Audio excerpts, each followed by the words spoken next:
सीख जो जीवन बदल दे। एक राजा था जिसका नाम राम मदन था। उनके जीवन में सभी सुख थे। राज्य का काम काज भी ऐशो आराम से चल रहा था। राजा के नैतिक गुणों के कारण प्रजा भी बहुत प्रसन्न थी और जिस राज्य में प्रजा खुश रहती है वहाँ की आर्थिक व्यवस्था भी दुरुस्त होती है। इस प्रकार हर क्षेत्र में राज्य का प्रभाव अच्छा था। इतने सुखों के बाद भी राजा दुखी था क्योंकि उसकी कोई संतान नहीं थी। यह गम राजा को अंदर ही अंदर सताता रहता था। प्रजा को भी इस बात का बहुत दुख था।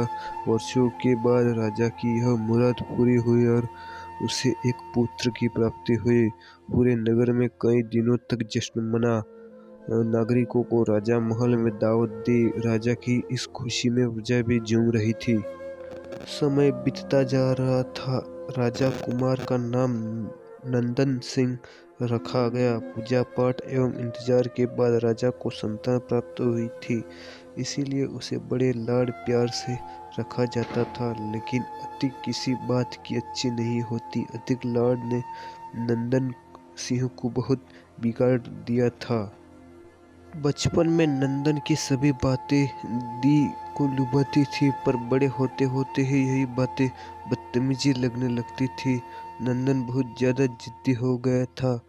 उसके मन में अहंकार आ गया था। वो चाहता था कि प्रजा सदैव उसकी जय जयकार करे, उसकी प्रशंसा करे। उसकी बात ना सुनने पर वो कोलाहल मचा देता था। बेचारे सैनिकों को तो पैर की जूती ही समझता था। आए दिन उसका प्रकोप प्रजा पर उतरने लगा था। वो खुद को भगवान के समान समझता देखना चाहता था। आयु तो बहुत कम थी, लेकिन अहम कहीं गुना बढ़ चुका था। नंदन के इस व्यवहार से सभी दुखी थे। प्रजा आए दिन दरबार में नंदन की शिकायत लेकर आती थी, जिसके कारण राजा का सिर लज्जा से झुक जाता था। यह एक गंभीर विषय बन चुका था।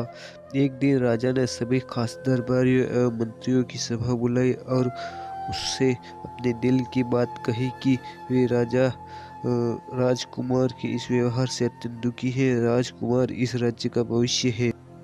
अगर उनका व्यवहार यही रहा तो राज्य की खुशहाली चंद दिनों में ही जाती रहेगी। दरबारी राजा को सांत्वना देते और कहते कि अगर आप हिम्मत रखें वरना प्रजा की निसहाय हो जाएगी। और मंत्री ने सुझाव दिया कि राजकुमार को एक उचित मार्गदर्शन एवं सामान्य जीवन के अनुभव की जरूरत है। आप उन्हें गुरु राधागुप्त के आश्रम भेज दीजिए। सुना है वहां से जानवर भी इंसान बनकर निकलता है। यह बात राजा को पसंद आई और उनसे नंदन को गुरुजी के आश्रम भेजा। अगले दिन राजा ने अपने पुत्र के साथ गुरुजी के आश्रम पहुंचे। राजा ने गुरु राधागुप्त के साथ अकेले में बात की और नंदन के विषय में सारी बातें कही। गुरुजी ने राजा को आश्वस्त किया कि वे जब अपने पुत्र से मिलेंगे तब उन्हें पूर्व महसूस होगा कि गुरुजी ने ऐसे शब्द सुनकर राजा को शांति महसूस हुई और वे सहर्ष अपने पुत्र को आश्रम में छोड़कर राजा महल लौट गए।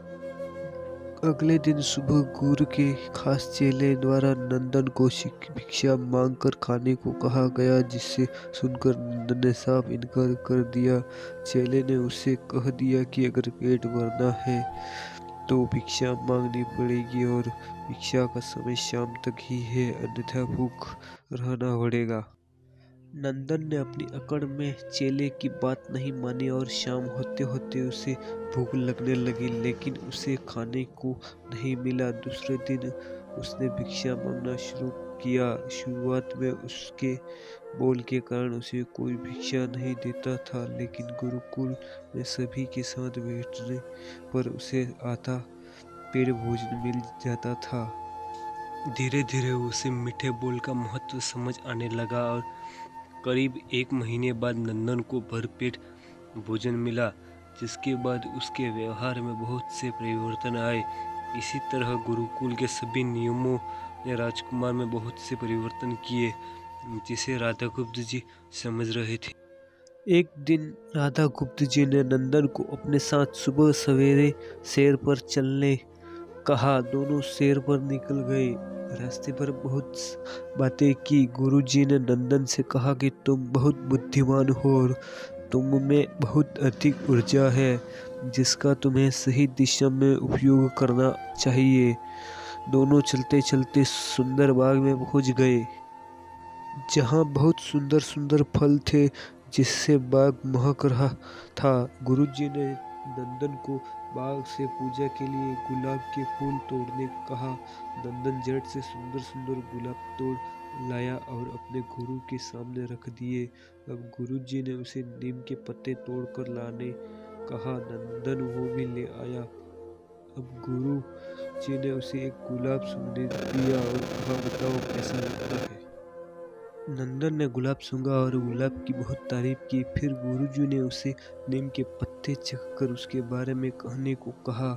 जैसे ही नंदन ने नीम के पत्ते खाए, उसका मुंह कड़वा हो गया और उसने उसकी बहुत निंदा की और जतर कतर पीने का पानी ढूंढने लगा।